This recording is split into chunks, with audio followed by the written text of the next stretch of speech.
Bismillahirrahmanirrahim. Alhamdulillahi rabbil alamin wassalatu wassalamu ala asyrafil anbiya'i wal mursalin wa ala alihi wa ashabihi ajma'in. Alhamdulillah, bersyukur kita kepada Allah Subhanahu wa taala dapat bersama pada kali ini dalam perkongsian berkenaan dengan mabadi' ilmul qiraat. Jadi mabadi' ilmul qiraat ini adalah pengenalan berkaitan dengan ilmu qiraat yang akan kita pelajari. Baik, pertamanya kita pergi ke at-ta'rif. Apakah yang dimaksudkan dengan ilmu qiraat? Ta'rif lughatan iaitu jam'ul qiraah, himpunan daripada qiraah. Wahia al-aslu masdar qara'a. Jadi qiraat ini adalah kata dasar daripada qara'a, bermaksud baca. Dari segi istilahan pula, qiraat bermaksud ilmu yu'rafu bihi kaifiyatun nutqi. Ilmu yu'rafu bihi yang diketahui. Apabila kita mempelajari ilmu qiraat ini, kita dapat mengetahui kaifiyatun nutqi, bagaimana hendak menyebut, cara untuk menyebut bil kalimat al-Qur'aniyah, bagaimana kita hendak menyebut kalimah-kalimah Qur'aniyah. Cara bagaimana kita nak menyebut bacaan tashil. Contohnya, a'anzartahum. Bagaimana kita nak menyebut? Tashil sahaja. A'anzartahum. Tashil bersama dengan idkhal. A'anzartahum. Wa tariq adaiha. Dan dalam ilmu qiraat juga, kita bukan saja belajar cara teori dia, dan kita praktikal. Bagaimana hendak menyebut dengan betul bacaan-bacaan, khilaf-khilaf yang terdapat dalam ilmu qiraat ittifaqan. Sama ada khilaf itu adalah khilaf yang ittifaq, wa ikhtilafan, bacaan-bacaan yang khilaf. Kemudian dalam ilmu qiraat juga, kita akan mempelajari ma'azwi kulli wajhin linaqilih. Kita akan mempelajari, bacaan yang kita baca ini kita akan pelajari kepada siapa yang kita sandarkan. Nama imam, nama rawi. Contohnya tadi, kalimah Malik Yaumiddin dalam surah Al-Fatihah.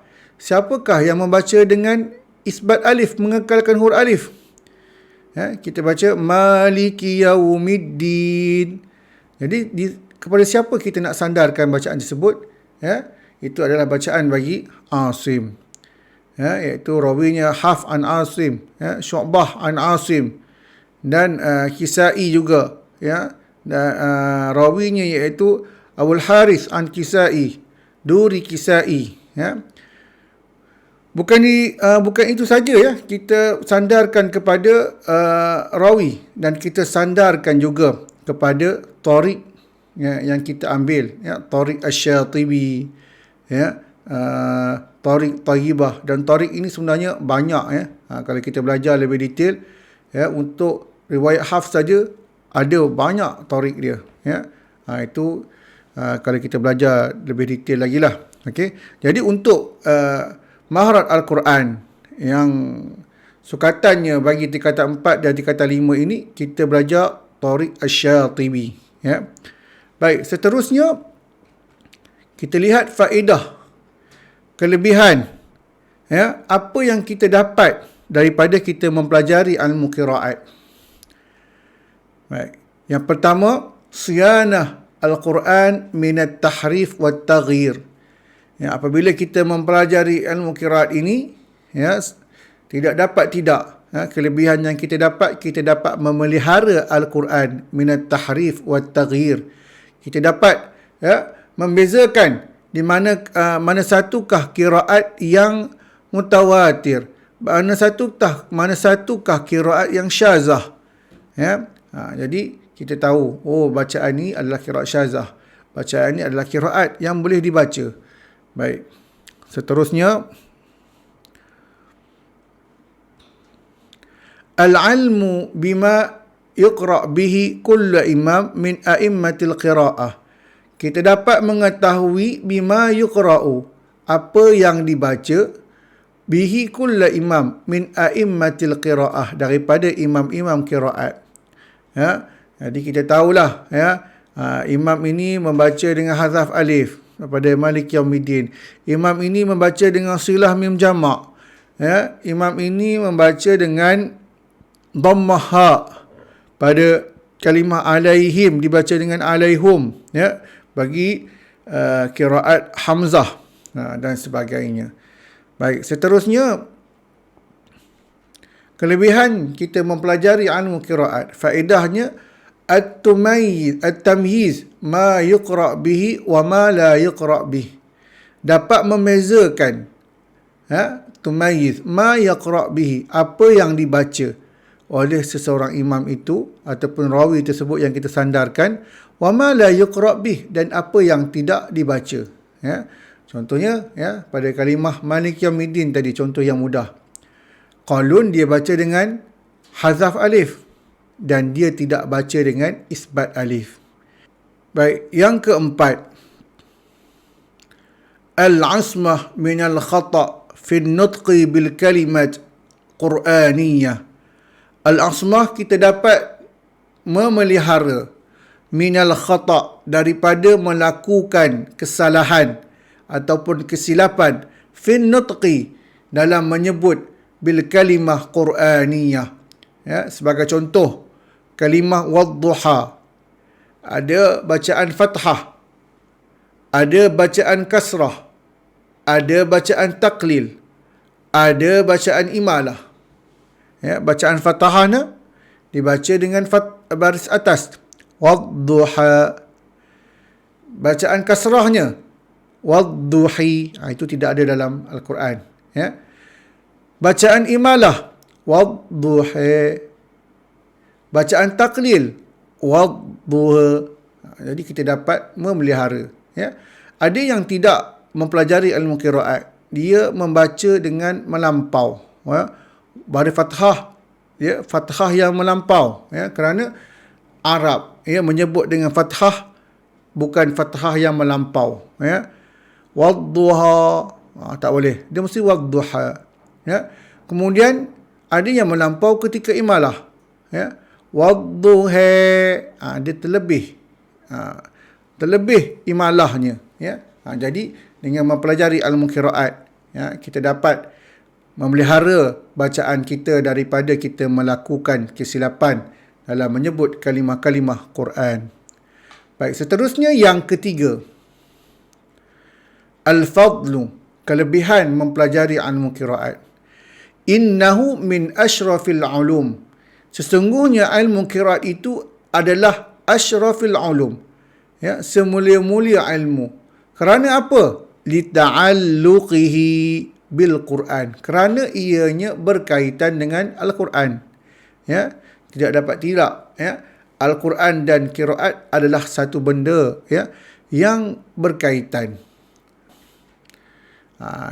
Ini hadislah sebagai selingan, khairukum man ta'allama al-Quran wa 'allamah. Riwayat Bukhari. Hadis daripada Osman, an Osman. Sebaik-baik kamu adalah orang yang mempelajari ilmu Quran. Jadi kita alhamdulillah, kita adalah orang yang mempelajari Al-Quran. Dan wa'allamahu, dan kita mengajarkan Al-Quran. Jadi kita dah belajar ilmu qiraat ini, kita dah belajar Al-Quran, hendaklah kita mengajar. Jadi kita mengajarlah yang terdekat, adik, kakak, abang dan sebagainya. Baik, seterusnya yang keempat, al-wadi', yang menyusun ataupun pengasas bagi ilmu qiraat.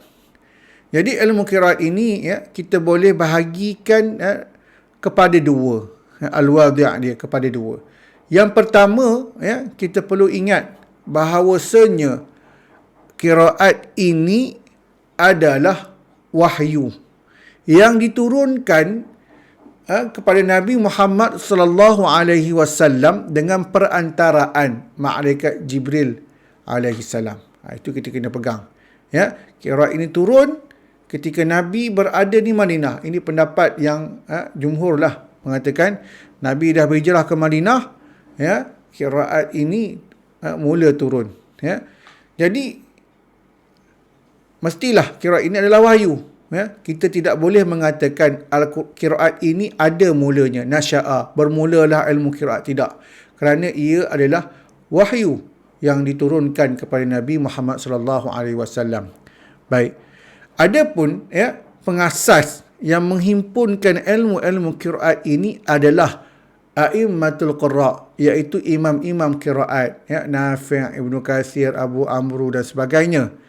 Dan waqila dikatakan, ya, adalah Abu Amru Hafs bin Ad-Duri. Ini adalah orang yang mengasaskan ilmu qiraat, ya, yang menyusun ilmu qiraat, ya. Abu Amru Hafs bin Ad-Duri adalah rawi bagi Imam Abu Amru, dipanggil Duri Abu Amru, dan dia adalah orang yang sama merupakan rawi bagi Imam Al-Kisai, dipanggil Duri Al-Kisai. Baik, seterusnya yang kelima, al-istimdad, pengambilan ilmu qiraat ini. Dari manakah rujukan ilmu qiraat ini diambil, ya? Minan nuqul as-sahihah wal mutawatirah, iaitu daripada sandaran yang sahih dan mutawatir. Itu dipanggil, ya. Kemudian daripada siapa? Anil ulama qiraat, daripada ulama qiraat, al-mausulah sanad ila Rasulillah sallallahu alaihi wasallam, ya, sanad yang sampai kepada Rasulullah sallallahu alaihi wasallam.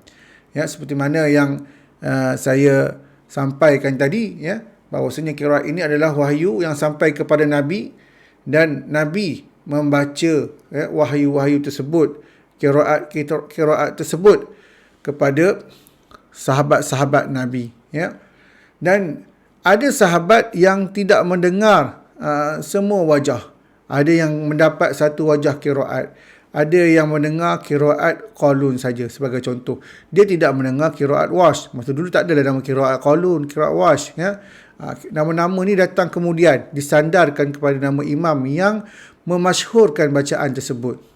Jadi ada sebuah hadis, ya, yang saya ceritakan mafhumnya, ya, berlaku ketika Saidina Umar, ya, mendengar seorang sahabat bernama Hisham bin Hakim, tak silap saya, ya, membaca, ya, ketika itu Hisham sedang solat, membaca surah Al-Furqan, dan Umar mendengar ayat tersebut dibaca oleh Hisham lain seperti mana yang Umar mendengar, ya. Umar dapat daripada Nabi SAW, ya. Yang seperti mana kita tahu, Umar ini adalah merupakan di antara sahabat yang menerima Al-Quran secara direct dengan Nabi, ya. Ada sahabat yang tidak menerima direct dengan Nabi sepenuhnya. Contohnya, ya, Abu Hurairah, Ibnu Abbas, ya. Mereka ini mengambil daripada Ubay bin Ka'ab. Mereka membaca Al-Quran dan mereka mengambil wahyu ini daripada wahyu disampaikan oleh Nabi melalui Ubay bin Ka'ab. Okey. Jadi Umar ni dia mengambil direct pada Rasulullah. Jadi apabila dia dengar bacaan ini lain daripada yang diterima oleh Nabi, maka apabila selesai sahaja solat, Umar terus membawa Hisham berjumpa dengan Rasulullah sallallahu alaihi wasallam. Dan Umar mengadu menceritakan apa yang berlaku, maka Rasulullah sallallahu alaihi wasallam meminta Umar membaca ayat tersebut, ya. Dan seterusnya Rasulullah meminta Hisham membaca ayat tersebut juga. Dan setelah selesai, Rasulullah bersabda bahawasanya apa yang dibaca oleh Umar adalah seperti mana Al-Quran itu diturunkan. Begitu juga Rasulullah SAW bersabda, apa yang dibaca oleh Hisham adalah seperti mana wahyu diturunkan kepada Rasulullah sallallahu alaihi wasallam. Dan Nabi sallallahu alaihi wasallam menyambung lagi, ya, sesungguhnya Al-Quran itu diturunkan dengan sab'ata ahruf, ya, dengan 7 dialek yang berbeza, ya. Maka, ya, ini menunjukkan bahawasanya daripada hadis tersebut, ya, berlaku di Madinah, menunjukkan bahawasanya Al-Quran ini telah zahir, ya, telah nampak ketika zaman Nabi SAW masih ada lagi, ya. Itu hikmahnya. Jadi banyak lagi hadis-hadis lain yang menceritakan perkara yang seperti ini, ya. Wajah-wajah qiraat yang berlaku ketika Nabi SAW masih wujud. Baik, seterusnya hukum asy-syari', hukum bagi mempelajari ilmu qiraat. Maka hukumnya adalah wujubul kifai, iaitu fardu kifayah, ta'alluman wa ta'liman, ya, belajar, ya, dan wa ta'liman, dan mengajarnya adalah hukumnya adalah fardu kifayah. Baik, yang ketujuh, permasalahan ilmu qiraat. Pertamanya iaitu mawadhi' al-infirad. Okey. Mawadhi', tempat-tempat yang infirad, yang tersendiri al-qurra'. Ya. Dia ada khilaf. Contohnya kalimah an-nas, wa bin nasi bil jarri hussila. Kalimah an-nas yang berbaris jar, berbaris bawah, an-nasi. Ya. Wa minan nasi. Ya. Duri Abu Amru membaca dengan imalah. Wa minan nasi, infirad, seorang saja, ya. Qiraat lain tidak baca dengan imalah. Itu dipanggil infirad, tersendiri. Baik, pertamanya permasalahan dia adalah wajah infirad. Ya. Malik Yaumiddin, ada infirad tak? Tidak, ya, ramai. Okey. As-sirat, ada infirad tak? Ada, huruf sin, kumpul baca dengan huruf sin. Seorang dia saja baca dengan huruf sin. Wa mawadhi' ikhtilaf ar-riwayat, dan tempat-tempat yang berlaku khilaf bagi-bagi rawi. Ya, contoh kalimah Malik Yaumiddin. Ya, yang banyak ada dua khilaf. Satu hazaf dan satu lagi pendapat, satu lagi riwayat qiraat, cara bacaan khilaf ni adalah isbat, mengekalkan alif. Ya. Yang banyak khilaf kalimah anzartahum, ada yang hazaf alif. Ada yang tahqiq, anzartahum, baca dengan biasa. Ada yang baca dengan taskhil, anzartahum. Ada baca dengan taskhil ma'a idkhal, anzartahum. Ada yang baca tahqiq dengan idkhal, anzartahum. Ada yang baca dengan ibdal, anzartahum. Itu adalah tempat yang khilaf. Wattifaqiha, ada tempat yang ittifaq. Ya, apa yang ittifaq? Contohnya perkataan Maliki Yaumiddin, Malikin Nas dalam surah An-Nas. Semua imam ittifaq dengan hazaf alif, dan sebagainya. Baik, sawaun, ya, infiradat, ikhtilaf, tersendiri, khilaf, ittifaq. Ittifaq ni dia sama saja, ya, tak ada khilaf, ya. Ketiga-tiga ini, infiradat, ikhtilaf, ittifaq, ini berlaku ketika mana? Sawaun, pada masail usul, pada permasalahan usul. Ya. Au masail furu', ataupun masalah yang furu', dipanggil farsh. Ya. Baik, kita lihat di sini. Apakah itu usul? Ya. Usul adalah satu kaedah yang diguna pakai dalam banyak surah. Ya. Boleh dikatakan dalam satu Al-Quran. Contohnya, usul adalah kaedah mad munfasil. Qalun baca dengan 2 ataupun 4 harkat. Warsh baca dengan harkat. Sehinggalah ke bawah ini. Ya. Usulnya, jumpa saja mad munfasil. Tak kisahlah surah mana. Surah Baqarah ke surah Ali Imran ke. Qalun baca dengan 2 harkat mad munfasil, dan satu lagi wajah 4 harkat. Begitu juga Warsh. Warsh baca dengan 6 harakat. Mad mutasil pun begitu. Ini adalah usul. Idgham kabir pun begitu. Ya. Dalam surah Al-Fatihah, Ar-Rahmanir Rahim, Maliki Yaumiddin. Susi baca dengan 2. Susi boleh baca dengan 4. Susi boleh baca dengan 6 harakat. Dalam surah Al-Baqarah pun kita jumpa juga idgham kabir. Dzalikal kitabu la raiba fihi hudal lil muttaqin. Susi baca dengan 2, 4 dan 6 juga idgham kabir. Ini adalah usul yang boleh dipakai dalam surah-surah yang lain. Adapun farsh ataupun masalah furu', farsh ini bermaksud mafrush, intishar, muntashir, iaitu ianya bersekitar di dalam sesuatu surah sahaja. Contoh kalimah Malik Yaumiddin dalam surah Al-Fatihah. Ya, yang dimaksudkan adalah surah Al-Fatihah saja. Maka hukumnya adalah berlaku dalam surah Fatihah saja. Dalam surah An-Nas dikira tak? Tidak. Surah Fatihah saja ada yang hazaf alif, ada yang isbat alif. Okey. Baik. Kita lihat silah mim jamak. Ini adalah usul yang dipakai dalam seluruh Al-Quran. Dhammul ha alaihum. Jumpa saja perkataan alaihum, ilaihum, ladaihum.